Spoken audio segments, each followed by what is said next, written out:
ನಮಸ್ಕಾರ ವೀಕ್ಷಕರೇ. ಮೂರನೇ ಹಂತದ ಚುನಾವಣೆ ಮುಗಿದಿದ್ದೇ ತಡ ಹೊಸ ರಾಜಕೀಯ ಲೆಕ್ಕಾಚಾರಗಳು ನಡೀತಾ ಇವೆ. ಮೂರನೇ ಹಂತದಲ್ಲಿ 93 ಕ್ಷೇತ್ರಗಳಲ್ಲಿ ಮತದಾನವಾಗಿದ್ದು, ಇದರಲ್ಲಿ ದೊಡ್ಡ ಮಟ್ಟದಲ್ಲಿ ಬಿಜೆಪಿಗೆ ಲಾಭ ಆಗಿದೆ ಅಂತ ಹೇಳಲಾಗ್ತಾ ಇದೆ. 400ರ ಗುರಿ ಇರಿಸಿಕೊಂಡಿರೋ ಎನ್ಡಿಎ ಇದೇ ಸ್ಪೀಡ್ ನಲ್ಲಿ ಹೋದ್ರೆ ಪಕ್ಕಾ ಗುರಿಯನ್ನ ದಾಟಲಿದೆ ಅಂತ ಹೇಳಲಾಗ್ತಾ ಇದೆ. ಗ್ರೌಂಡ್ ಲೆವೆಲ್ ನಲ್ಲಿ ಬೂತ್ ಮಟ್ಟದಲ್ಲಿ ನಡೆದ ಲೆಕ್ಕಾಚಾರದಲ್ಲಿ ಈ ಮಾಹಿತಿ ಸಿಕ್ಕಿದೆ ಅಂತ ಹೇಳಲಾಗ್ತಿದೆ. ಹಾಗಿದ್ರೆ ಮೂರನೇ ಹಂತದಲ್ಲಿ ಬಿಜೆಪಿಗೆ ಅಷ್ಟು ದೊಡ್ಡ ಲಾಭ ಆಗುವುದಕ್ಕೆ ಕಾರಣ ಏನು ಅನ್ನೋದು ಕೂಡ ಈಗ ಚರ್ಚೆಯಲ್ಲಿದೆ. ಅಲ್ಲದೆ ಇನ್ನುಳಿದಿರೋ ಹಂತಗಳಲ್ಲಿ ಯಾರಿಗೆ ಯಾವ ಸವಾಲು ಕಾದಿದೆ ಹಾಗೂ 4ನೇ ಹಂತದಲ್ಲಿ ಏನಾಗಬಹುದು ಅನ್ನೋ ಕುತೂಹಲ ಸ್ಪರ್ಧೆಗೆ ಇಳಿದವರಲ್ಲಿ ಶುರುವಾಗಿದೆ. ಹಾಗಿದ್ರೆ ಚುನಾವಣಾ ಕಣದಲ್ಲಿ ಏನಾಗ್ತಾ ಇದೆ? ನಿಜಕ್ಕೂ ಎನ್ಡಿಎ 400ರ ಗಡಿ ದಾಟಲಿದೆಯಾ ಅಥವಾ ಎದುರಾಳಿಗಳನ್ನ ಹೆದರಿಸೋದಕ್ಕೆ ಈ ರೀತಿಯ ಟ್ರಿಕ್ ಮಾಡಲಾಗ್ತಾ ಇದೆಯಾ? ಇದೆಲ್ಲವನ್ನ ಒನ್ ಬೈ ಒನ್ ಹೇಳ್ತಾ ಹೋಗ್ತೀವಿ. ಈ ವಿಡಿಯೋವನ್ನ ತಪ್ಪದೆ ಕೊನೆ ತನಕ ನೋಡಿ. ಅದಕ್ಕೂ ಮುನ್ನ ಮೀಡಿಯಾ ಮಾನ್ಸ್ಟರ್ ಚಾನೆಲ್ ಅನ್ನ ತಪ್ಪದೆ ಸಬ್ಸ್ಕ್ರೈಬ್ ಮಾಡಿ. ಹೌದು, ಮೂರನೇ ಫೇಸ್ ನಲ್ಲಿ ಬಿಜೆಪಿಗೆ ದೊಡ್ಡ ಮಟ್ಟದ ಲಾಭ ಆಗಿದೆ ಅನ್ನೋ ಮಾತುಗಳು ಸಿಕ್ಕಾಪಟ್ಟೆ ವೈರಲ್ ಆಗ್ತಾ ಇವೆ. ಮೂರನೇ ಹಂತದಲ್ಲಿ 12 ರಾಜ್ಯಗಳ 93 ಕ್ಷೇತ್ರಗಳಲ್ಲಿ ಮತದಾನವಾಗಿತ್ತು. ಇದರಲ್ಲಿ ಕರ್ನಾಟಕ ಕೂಡ ಒಳಗೊಂಡಿತ್ತು. ಉಳಿದಂತೆ ಗುಜರಾತ್, ಅಸ್ಸಾಂ, ಬಿಹಾರ, ಗೋವಾ, ಛತ್ತೀಸ್ಗಢ, ಮಹಾರಾಷ್ಟ್ರ, ಮಧ್ಯಪ್ರದೇಶ, ಉತ್ತರ ಪ್ರದೇಶ, ಬಂಗಾಳ ಹಾಗೂ ಜಮ್ಮು ಕಾಶ್ಮೀರದ ಅನಂತನಾಗ್ ಸೇರಿ ಹಲವೆಡೆ ಮತದಾನ ಪ್ರಕ್ರಿಯೆ ಆಗಿದೆ. ಈ ಪೈಕಿ ದೊಡ್ಡ ಮಟ್ಟದಲ್ಲಿ ಜನರು ಮೋದಿ ಸರ್ಕಾರಕ್ಕೆ ಜೈ ಎಂದಿದ್ದಾರೆ ಅನ್ನೋ ಟಾಕ್ ಶುರುವಾಗಿದೆ. ಕಳೆದ ಬಾರಿ ಇದೇ ಕ್ಷೇತ್ರಗಳ ಪೈಕಿ 70ಕ್ಕೂ ಹೆಚ್ಚು ಕ್ಷೇತ್ರಗಳು ಬಿಜೆಪಿಗೆ ಒಲಿದಿದ್ವು. ಈ ಬಾರಿ ಹಿಂದೆಂದಿಗಿಂತ ಬಿಜೆಪಿ ಬಲಿಷ್ಠವಾಗಿದ್ದು ಕೇಸರಿ ಪಡೆ ಕಬ್ಜಾ ಮಾಡಿದೆ ಅಂತಲೇ ಹೇಳಲಾಗ್ತಾ ಇದೆ. ಕರ್ನಾಟಕ, ಮಹಾರಾಷ್ಟ್ರ ಹಾಗೂ ಬಂಗಾಳದ ಬೆರಳೆಣಿಕೆ ಕ್ಷೇತ್ರಗಳನ್ನ ಹೊರತುಪಡಿಸಿದ್ರೆ ಬಾಕಿ ಎಲ್ಲವೂ ಬಿಜೆಪಿ ತೆಕ್ಕೆಗೆ ಬೀಳಬಹುದು ಅಂತ ಅಂದಾಜಿಸಲಾಗ್ತಾ ಇದೆ. ಇನ್ನೂ ಆಶ್ಚರ್ಯಕರವಾದ ವಿಷಯ ಏನಂದ್ರೆ, ಜಮ್ಮು ಕಾಶ್ಮೀರದ ಅನಂತನಾಗ್ನಲ್ಲೂ ಬಿಜೆಪಿ ಕಮಾಲ್ ಮಾಡಬಹುದು ಅಂತ ಅಂದಾಜಿಸಲಾಗಿದೆ. ಬಿಜೆಪಿಯ ಹಿಂದಿನ ವರ್ಷಗಳ ಪರ್ಫಾರ್ಮೆನ್ಸ್ ಆಧಾರದಲ್ಲಿ ಮೂರನೇ ಹಂತವನ್ನ ಗೇಮ್ ಚೇಂಜರ್ ಅಂತ ಪರಿಗಣಿಸಲಾಗಿತ್ತು. ಒಟ್ಟು 543 ಕ್ಷೇತ್ರಗಳಲ್ಲಿ ಮೂರನೇ ಹಂತದ ಬಳಿಕ ಅರ್ಧಕ್ಕಿಂತ ಹೆಚ್ಚು ಕ್ಷೇತ್ರಗಳಲ್ಲಿ ಮತದಾನ ನಡೆದಂತಾಗಿದೆ. ಅಲ್ಲಿಗೆ ಮೆಜಾರಿಟಿ ಕ್ರಾಸ್ ಆಗುವಷ್ಟು ಕ್ಷೇತ್ರಗಳಲ್ಲಿ ವೋಟಿಂಗ್ ನಡೆದಿದೆ. ಈವರೆಗೆ ಯಾರು ದೊಡ್ಡ ಮಟ್ಟದಲ್ಲಿ ಇಂಪ್ಯಾಕ್ಟ್ ಮಾಡಿರ್ತಾರೋ ಅವರದ್ದೇ ಸರ್ಕಾರ ಅಂತ ಪರಿಗಣಿಸಲಾಗುತ್ತೆ. ಇನ್ನು ಪೋಲಿಂಗ್ ಪರ್ಸೆಂಟೇಜ್ ಹೆಚ್ಚಾದಷ್ಟು ಅದರ ಲಾಭ ಬಿಜೆಪಿಗೆ ಅನ್ನೋ ಅನಾಲಿಸಿಸ್ ಕೂಡ ಇದೆ. ಮೂರನೇ ಹಂತದಲ್ಲಿ 64.4% ಮತದಾನ ಆಗಿರೋದು ಗಮನಾರ್ಹ ವಿಚಾರ. ಆದ್ರಿಂದ ವೋಟ್ ಶೇರಿಂಗ್ ನಲ್ಲಿ ಬಿಜೆಪಿ ಹಳೆಯ ದಾಖಲೆಗಳನ್ನ ಅಳಿಸುವ ಸಾಧ್ಯತೆಗಳಿವೆ ಅಂತ ರಾಜಕೀಯ ವಲಯದಲ್ಲಿ ಚರ್ಚೆ ಆಗ್ತಾ ಇದೆ. ಗೆಲುವಿನ ಲೆಕ್ಕಾಚಾರ ಅಂತಿಮವಾಗಿ ಏನೇ ಆದರೂ ಮೂರನೇ ಹಂತದಲ್ಲಿ ಕಳೆದ ಸಲಕ್ಕಿಂತ ಹೆಚ್ಚು ಸೀಟ್ಗಳು ಬಿಜೆಪಿ ತೆಕ್ಕೆಗೆ ಬೀಳಬಹುದು ಅಂತ ಹೇಳಲಾಗ್ತಾ ಇದೆ. ಇನ್ನು ಮೂರನೇ ಹಂತದಲ್ಲಿ ಬಿಜೆಪಿಯ ಸ್ಟ್ರಾಂಗ್ ಹೋಲ್ಡ್ ಅಂದ್ರೆ ಅದು ಗುಜರಾತ್ ಹಾಗೂ ಕರ್ನಾಟಕ. ಗುಜರಾತ್ನಲ್ಲಿ ಬಿಜೆಪಿ ಕ್ಲೀನ್ ಸ್ವೀಪ್ ಮಾಡಬಹುದು ಅನ್ನೋ ನಿರೀಕ್ಷೆಗಳಿದ್ದು, ಕರ್ನಾಟಕದಲ್ಲಿ ಅಬ್ಬಬ್ಬ ಅಂದ್ರೆ 1 ಅಥವಾ 2 ಸೀಟ್ ಕೈತಪ್ಪಿ ಹೋಗಬಹುದು ಅಂತ ಹೇಳಲಾಗ್ತಾ ಇದೆ. ಎರಡನೇ ಹಂತದ ಬಳಿಕ ಪ್ರಜ್ವಲ್ ರೇವಣ್ಣ ಕೇಸ್ ದೊಡ್ಡ ಮಟ್ಟದಲ್ಲಿ ಸದ್ದು ಮಾಡಿತು. ಕೇವಲ ರಾಜ್ಯ ಮಾತ್ರವಲ್ಲದೆ ರಾಷ್ಟ್ರ ಮಟ್ಟದಲ್ಲೂ ಸುದ್ದಿ ಆಯಿತು. ಆದರೆ ಆರೋಪ ಬಂದ ಮೊದಲ ದಿನದಿಂದಲೇ ಬಿಜೆಪಿ ಅದರಿಂದ ಅಂತರವನ್ನ ಕಾಯ್ದುಕೊಳ್ತು. ಸ್ವತಃ ಜೆಡಿಎಸ್ ಪಕ್ಷವೇ ಪ್ರಜ್ವಲ್ ರನ್ನ ಅಮಾನತು ಮಾಡಿ ಅಂತರ ಕಾಯ್ದುಕೊಂಡ ಬಳಿಕ ಬಿಜೆಪಿಗೆ ಇದರಿಂದ ಡ್ಯಾಮೇಜ್ ಆಗಲ್ಲ ಅಂತ ಹೇಳಲಾಗ್ತಾ ಇತ್ತು. ಇನ್ನು ಉತ್ತರ ಕರ್ನಾಟಕದಲ್ಲಿ ಇದಕ್ಕಿಂತ ದೊಡ್ಡ ಸುದ್ದಿ ಅಂದ್ರೆ ಅದು ನೇಹಾ ಮರ್ಡರ್.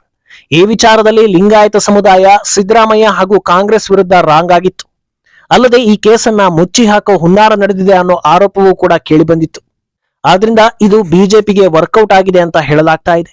ಇನ್ನುಳಿದಂತೆ ಬಾಕಿ ಕ್ಷೇತ್ರಗಳಲ್ಲಿ ಬಿಜೆಪಿ ಪರ್ಫಾರ್ಮೆನ್ಸ್ ಉತ್ತಮವಾಗಿರಬಹುದು ಅಂತ ಹೇಳಲಾಗ್ತಾ ಇದೆ. ಈಗ ಬಿಜೆಪಿ ಚಿತ್ತ ನೆಟ್ಟಿರೋದು 4ನೇ ಹಂತದ ಚುನಾವಣೆಯತ್ತ. ದಕ್ಷಿಣದಲ್ಲಿ ಆಂಧ್ರ ಹಾಗೂ ತೆಲಂಗಾಣ ಹೊರತುಪಡಿಸಿ ಬಾಕಿ ಎಲ್ಲಾ ರಾಜ್ಯಗಳಲ್ಲೂ ಎಲೆಕ್ಷನ್ ಮುಗಿದಿದೆ.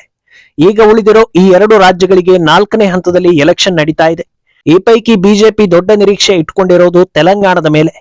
ವಿಧಾನಸಭೆಯಲ್ಲಿ ಗಮನಾರ್ಹ ಸೀಟ್ಗಳನ್ನ ಪಡೆಯೋದರ ಜೊತೆಗೆ ವೋಟ್ ಶೇರಿಂಗ್ ನಲ್ಲೂ ಕಮಾಲ್ ಮಾಡಿತ್ತು ಬಿಜೆಪಿ. ರಾಜ್ಯ ಮಟ್ಟದಲ್ಲಿ ಅಂತಹ ನಾಯಕತ್ವ ಇಲ್ಲದೇ ಇದ್ದಾಗಲೂ ಇಂಪ್ಯಾಕ್ಟ್ ಆಗಿರೋದ್ರಿಂದ ಲೋಕಸಭೆಯಲ್ಲಿ ಮೋದಿ ಫ್ಯಾಕ್ಟರ್ ಕೈ ಹಿಡಿಯುತ್ತೆ ಅನ್ನೋ ಬಲವಾದ ನಂಬಿಕೆಯಲ್ಲಿದೆ ಬಿಜೆಪಿ. ಈ ಮುಂಚೆ ಬಂದ ಸಮೀಕ್ಷೆಗಳಲ್ಲಿ ಕಾಂಗ್ರೆಸ್ ಹಾಗೂ ಬಿಜೆಪಿಗೆ ನೆಕ್ ಟು ನೆಕ್ ಫೈಟ್ ಅನ್ನಲಾಗಿತ್ತು. ಒಂದೆರಡು ಸಮೀಕ್ಷೆಗಳು ಬಿಜೆಪಿಯೇ ಮುನ್ನುಗ್ಗಲಿದೆ ಅಂತಲೂ ಹೇಳಿದ್ವು. ಆದ್ರೆ ಏನಿಲ್ಲ ಅಂದ್ರೂ ಒಂದಷ್ಟು ಸೀಟ್ಗಳು ಬರೋದು ಗ್ಯಾರಂಟಿ ಅನ್ನೋ ಹಾಗಿದೆ. ಅದರಲ್ಲೂ ಓವೈಸಿ ವಿರುದ್ಧ ಮಾಧವಿ ಲತಾ ಗೆದ್ದು ಬಿಟ್ರೆ ತೆಲಂಗಾಣದಲ್ಲಿ ಬಿಜೆಪಿ ಬಲವಾಗಿ ಬೇರೂರೋದು ಗ್ಯಾರಂಟಿ ಅಂತ ಹೇಳಲಾಗ್ತಿದೆ. ಇನ್ನು ಆಂಧ್ರದಲ್ಲಿ ಬಿಜೆಪಿಗೆ ವೈಯಕ್ತಿಕ ವರ್ಚಸ್ಸು ಇಲ್ಲದೆ ಇದ್ರೂ ಚಂದ್ರಬಾಬು ನಾಯ್ಡು ಟಿಡಿಪಿ ಎನ್ಡಿಎಗೆ ದೊಡ್ಡ ಮಟ್ಟದಲ್ಲಿ ವರವಾಗಲಿದೆ ಅನ್ನೋ ನಿರೀಕ್ಷೆ ಇದೆ. ಸಮೀಕ್ಷೆಗಳೆಲ್ಲವೂ ಈ ಬಾರಿ ಟಿಡಿಪಿ ಮುನ್ನಡೆ ಸಾಧಿಸೋದು ಗ್ಯಾರಂಟಿ ಅಂತ ಹೇಳಿದ್ವು. 1-2 ಸೀಟ್ ಬಿಜೆಪಿ ಗೆದ್ದುಕೊಂಡ್ರು ಎನ್ಡಿಎ ಅಕೌಂಟ್ಗೆ ಭರಪೂರ ಲಾಭ ಅಂತ ಭಾವಿಸಲಾಗ್ತಾ ಇದೆ. ಈ ಎರಡು ರಾಜ್ಯಗಳನ್ನ ಸೇರಿಸಿ ಬರೋಬ್ಬರಿ 96 ಕ್ಷೇತ್ರಗಳಲ್ಲಿ 4ನೇ ಹಂತದ ಮತದಾನ ನಡೆಯಲಿದೆ. ಇದರಲ್ಲಿ ಬಿಜೆಪಿಗೆ ವರವಾಗೋ ರಾಜ್ಯಗಳು ಅಂದ್ರೆ ಅದು ಉತ್ತರ ಪ್ರದೇಶ ಹಾಗೂ ಮಹಾರಾಷ್ಟ್ರ. ಉತ್ತರ ಪ್ರದೇಶದ 80ರಲ್ಲಿ 77 ಸೀಟ್ ಬಿಜೆಪಿಗೆ ಬರಬಹುದು ಅನ್ನೋ ಸಮೀಕ್ಷೆಗಳಿದ್ವು.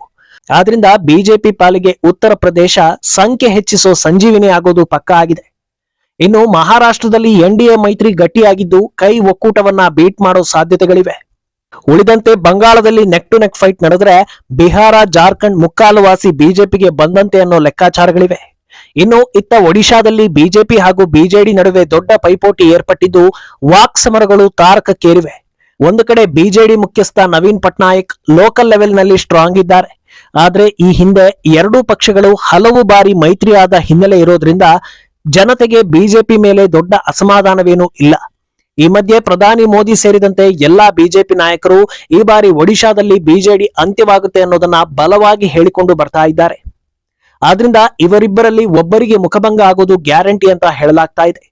ಒಡಿಶಾದಲ್ಲೂ ಬಿಜೆಪಿ ಮುನ್ನಡೆ ಸಾಧಿಸಿದೆ, ಆದ್ರೆ ಈ ಓಟ ತಡೆಯೋದಕ್ಕೆ ಸಾಧ್ಯವಿಲ್ಲ ಅಂತ ವ್ಯಾಖ್ಯಾನಿಸಲಾಗ್ತಾ ಇದೆ. ಇನ್ನು 5, 6, 7ನೇ ಹಂತದಲ್ಲಿ ಕಡಿಮೆ ಸೀಟ್ಗಳಿಗೆ ಮತದಾನ ನಡೆಯಲಿದ್ದು ಎಲ್ಲಾ ಹಂತದಲ್ಲೂ ಉತ್ತರ ಪ್ರದೇಶದಿಂದ ಹೆಚ್ಚು ಸೀಟ್ಗಳಿಗೆ ಮತದಾನ ಆಗಲಿದೆ. ಇದೆಲ್ಲವೂ ಬಿಜೆಪಿಗೆ ದೊಡ್ಡ ಬೂಸ್ಟ್ ಕೊಡಲಿದೆ ಅಂತ ಹೇಳಲಾಗ್ತಾ ಇದೆ. ಅಲ್ಲದೆ ಹರಿಯಾಣದಲ್ಲೂ ಬಿಜೆಪಿ ಮೇಲುಗೈ ಸಾಧಿಸೋ ಸಾಧ್ಯತೆ ಇದ್ರೆ ಬಿಹಾರದಲ್ಲಿ ಮೈತ್ರಿ ವರ್ಕೌಟ್ ಆಗಲಿದೆ.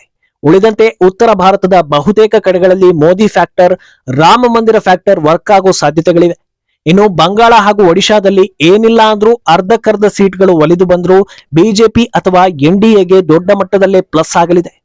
ಈ ಮಧ್ಯೆ ದೆಹಲಿಯಲ್ಲಿ ಬಿಜೆಪಿ ಕ್ಲೀನ್ ಸ್ವೀಪ್ ಮಾಡೋ ವಿಶ್ವಾಸವಿದ್ರೆ ಪಂಜಾಬ್ ಸ್ವಲ್ಪ ಕಬ್ಬಿಣದ ಕಡಲೆಯಾಗಿದೆ. ಆದ್ರೆ ಪಂಜಾಬ್ನಲ್ಲಿ ಈ ಬಾರಿ ಇಂಪ್ಯಾಕ್ಟ್ ಆಗುವುದು ಕೇಜ್ರಿವಾಲ್ ಅರೆಸ್ಟ್. ಪಂಜಾಬ್ ಜನರು ಆಪ್ ಕೈಗೆ ಸರ್ಕಾರವನ್ನೇ ಕೊಟ್ಟಿದ್ರು, ಆದ್ರೆ ಕೇಜ್ರಿವಾಲ್ ಅರೆಸ್ಟ್ ನಿಂದ ನಂಬಿಕೆ ಕಳೆದು ಹೋಗಿದೆ. ಆ ವೋಟ್ಗಳೆಲ್ಲ ಬಿಜೆಪಿಗೆ ಬಾರದೇ ಇದ್ರೂ ಕಾಂಗ್ರೆಸ್ ಹಾಗೂ ಆಮ್ ಆದ್ಮಿ ಮಧ್ಯೆ ಸ್ಪ್ಲಿಟ್ ಆಗಲಿದೆ. ಇದರ ಲಾಭ ಬಿಜೆಪಿಗೆ ಆಯ್ತು ಅಂದ್ರೆ 400ರ ಗುರಿಯನ್ನ ತಡೆಯೋದು ಅಸಾಧ್ಯವಾಗೋದು ಗ್ಯಾರಂಟಿ. ಈಗ ನಾವಾಗ್ಲೇ ಹೇಳಿದ ಹಾಗೆ ಬಿಜೆಪಿ 400ರ ಬಗ್ಗೆ ಮಾತಾಡ್ತಾ ಇರೋದಕ್ಕೆ ರೀಸನ್ ಏನು ಅನ್ನೋದು. ಒಂದು ಲೆವೆಲ್ಗೆ ಭರವಸೆ ಇಲ್ಲದೆ ಇದ್ರೆ ಇಷ್ಟು ವಿಶ್ವಾಸದಿಂದ ಈ ಮಾತನ್ನ ಹೇಳೋದಕ್ಕೆ ಸಾಧ್ಯವಿಲ್ಲ. ಇನ್ನು ಕಾಂಗ್ರೆಸ್ಗೆ ಹಾಗೂ ವಿಪಕ್ಷಗಳಿಗೆ ಪ್ಯಾನಿಕ್ ಮಾಡೋದಕ್ಕೆ ಈ ಮಾತು ಹೇಳಲಾಗ್ತಿದೆ ಅನ್ನೋ ಆರೋಪವೂ ಇದೆ. ಒಂದು ವೇಳೆ ಈ ರೀತಿ ಬಿಂಬಿಸದೇ ಇದ್ರೂ ಕಾಂಗ್ರೆಸ್ಗೆ ಜನರು ದೊಡ್ಡ ಮಟ್ಟದಲ್ಲಿ ಬೆಂಬಲ ನೀಡೋದಕ್ಕೆ ಅಂತಹ ರೀಸನ್ಗಳು ಯಾವುದೂ ಸದ್ಯಕ್ಕಿಲ್ಲ. ಓಲೈಕೆ ಮತಗಳು ಕಾಂಗ್ರೆಸ್ಗೆ ಗ್ಯಾರಂಟಿ ಆಗಿದ್ರು ಉಳಿದವರು ಈ ಬಾರಿ ಸ್ವಲ್ಪ ಯೋಚನೆ ಮಾಡ್ತಾರೆ ಅನ್ನೋ ಟಾಕ್ ಶುರುವಾಗಿದೆ. ಆದ್ರಿಂದ ಗೇಮ್ ಚೇಂಜರ್ ಆಗಿದ್ದ 3ನೇ ಹಂತದಲ್ಲಿ ಬಿಜೆಪಿ ದೊಡ್ಡ ಕಮಾಲ್ ಮಾಡಿ ಮುನ್ನುಗ್ಗಲಿದೆ ಅಂತ ಹೇಳಲಾಗ್ತಾ ಇದೆ. ಒಟ್ಟಲ್ಲಿ ಈ ಎಲ್ಲಾ ಊಹಾಪೋಹಗಳಿಗೆ ಅಂತಿಮ ತೆರೆ ಬೀಳೋದು ಜೂನ್ 4ಕ್ಕೆ.